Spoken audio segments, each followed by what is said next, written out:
De'Aaron, what did you see on the final play with the corner three from Jaden Ivey there? It doesn't matter. I can make anybody feel better, so. Mike was pretty critical of just the lack of fight down the stretch from you guys. Did you feel there was a let up there on your guys' end? We gave up 40 points, so. De'Aaron, what do you feel like has to change right now? What do you guys have to do? I don't know. So Mike Brown got fired today on December the 27th. That clip you hear with De'Aaron Fox at the press conference was after their game against the Pistons. The reporter was asking about a foul that he committed on Ivy, and you heard what he said, man, that don't even matter. It's not going to make anyone feel any better. And as we know in today's NBA, it's not the players that they get rid of first. It's always the coaches. It's the reason why Frank Vogel won a championship with the Los Angeles Lakers in 2020. And then about 2 years later, he was fired by the Los Angeles Lakers. Mike Brown won Coach of the Year for the 2022-23 season. And then now, look, under 5 years or so, he's fired already himself. Also, to add on to the point I just made about Mike Brown winning that Coach of the Year, it was the first time the Sacramento Kings made the playoffs that year that Mike Brown won the award in over 15 years, I believe. It was something like that since 06. So he guided them out of a drought and made them more of a relevant team. There's a clip out there. I was trying to find it for y'all to slide it right in this video. But it was basically JJ Redick talking about the Western Conference. And he specifically started mentioning the Sacramento Kings, saying despite their record, they're a really, really good team. It's not that they're bad. However, to be fair, let me share this tweet that Shams put out. Kings fired Mike Brown in the midst of a 5-game losing streak. 12 of last 17 and have lost an NBA high 13 clutch time games this season. Now, the clutch time statistic refers to the final 5 minutes or less of a game when the game itself is 5 points or less in between the difference of scores. So this is essentially being used against Mike Brown to say that your team is not executing down the stretch when it really matters the most. Those final inbound plays or whatever offense or defensive scheme that your team is running coming out of a timeout, right? But at the same time, it's up to the players to also execute. You can draw up the best plays in the world. If they're not doing them properly, it's not really on the coach. I will say though, when you have a team like the Sacramento Kings that had success in recent years, then you add a multi-time all-star like DeMar DeRozan, well then now the standards are raised and you have a lot more expectations on the table, which make it even more harder for Mike Brown if you're losing a lot of games as of recently. Just got to put that out there. And speaking of DeMar DeRozan, I thought that acquisition alone put the Kings in a conversation where they should be a dark horse in the West. A team that could get out the first round bare minimum, maybe make a Western Conference Finals appearance. I just really like that team with DeMar DeRozan offensively. I thought their offense would have been so good, it would have overcame any defensive deficiencies that they had. If you're wondering why I felt that strongly at that particular time, I had a video breaking down in depth the Kings offense and how it could work so well with DeMar DeRozan.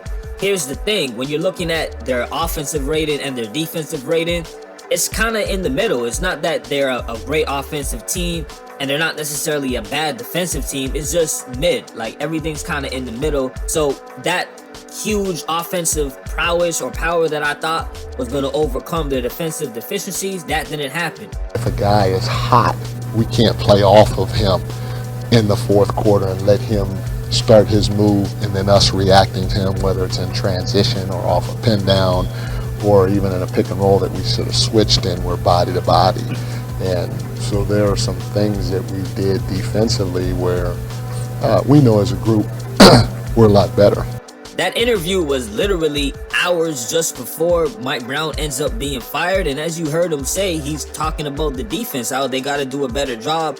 This matches up with what I was just explaining before. Here's the thing. When you look at the Sacramento Kings' 3 best players, in whatever order you want to put it, Sabonis, De'Aaron Fox, DeMar DeRozan, who out of those 3 is a good defender? Who would you say is at least above average, right? Because back in the day, if you had one superstar that wasn't really that good on defense, it wasn't a big problem. You could surround him with a bunch of defenders, maybe give him another secondary scorer just to help him out. But with the Sacramento Kings, you got 3 stars who are not particularly that good on that end. There's only so much players you could put among them on the court if they're already playing. That's 3 out of 5 spots on the court already taken up. But that's not even the biggest issue why I think Mike Brown actually got fired. I'm going to play another clip from this interview that he did. It was telling. There was some segments that really stood out to me. All right, here goes another one. And then, you know, there's a part of me, we're up 18, I think at the time. Beasley hits a 3. Then come down in transition, and we're nowhere near him. And he hits another 3, and we stop playing. And I was so upset. I always say, hey, stay even killed, and I got to stay even killed during that time. Y'all caught that, right? Beasley hits a 3 and then comes back, hits another 3. That speaks to the defense again. That's not the part that really stood out to me, though. Did you hear when he said, we stopped playing? That's an indication that the team gave up. And if you're the owner, you're the front office people, you're hearing that, wait a minute, they just stopped playing. Well, that means that you're not obviously getting a message across to the team. Whether that's your fault or that's just the players, it's clear that his voice was falling on deaf ears, right? And now here, we're going to get into the De'Aaron Fox part of this and the trade rumors. I'll play one last clip where they actually ask him about De'Aaron Fox not being accountable.